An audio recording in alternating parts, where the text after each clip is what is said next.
നമസ്കാരം. കൊട്ടാരക്കര മീഡിയയിലേക്ക് സ്വാഗതം. തൃണമൂൽ കോൺഗ്രസ് നേതാവും പാർലമെന്റ് അംഗവുമായ SK നൂറുൽ ഇസ്ലാം അന്തരിച്ചു. 61 വയസ്സായിരുന്നു.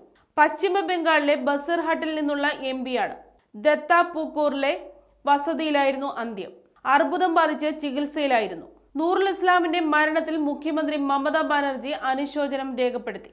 സഹപ്രവർത്തകന്റെ വിയോഗം ഏറെ ദുഃഖമുണ്ടാക്കുന്നതാണെന്നും പിന്നോക്ക മേഖലയിലെ ജനങ്ങളുടെ ഉന്നമനത്തിനായി കഠിനമായി പരിശ്രമിച്ച നേതാവായിരുന്നുവെന്ന് മമത എക്സിൽ കുറിച്ചു. ബസൽഹട്ടിലെ ജനങ്ങൾക്ക് അദ്ദേഹത്തിന്റെ നേതൃത്വം നഷ്ടമാകും. അദ്ദേഹത്തിന്റെ കുടുംബത്തിന്റെയും സുഹൃത്തുക്കളുടെയും സഹപ്രവർത്തകരുടെയും ദുഃഖത്തിൽ പങ്കുചേരുന്നു, മമത പറഞ്ഞു. സന്ദേശ് കാലി ലൈംഗിക ചൂഷണവും ഭൂമി കയ്യേറ്റവും വിവാദമായതോടെ സിറ്റിംഗ് MP-യായ നസ്രത്ത് ജഹാനെ ഒഴിവാക്കി നൂറുൽ ഇസ്ലാമിന് പാർട്ടി സീറ്റ് നൽകുകയായിരുന്നു. 2009 മുതൽ 2014 വരെയും ബസൽഹട്ട് MP-യായി പ്രവർത്തിച്ചു. നോർത്ത് 24 പർഗാനാസിലെ ഹരോവയിൽ നിന്നുള്ള നിയമസഭാ അംഗമായി പ്രവർത്തിക്കവെയാണ് ലോക്സഭാ തെരഞ്ഞെടുപ്പിൽ വിജയിച്ച് MP-യായത്.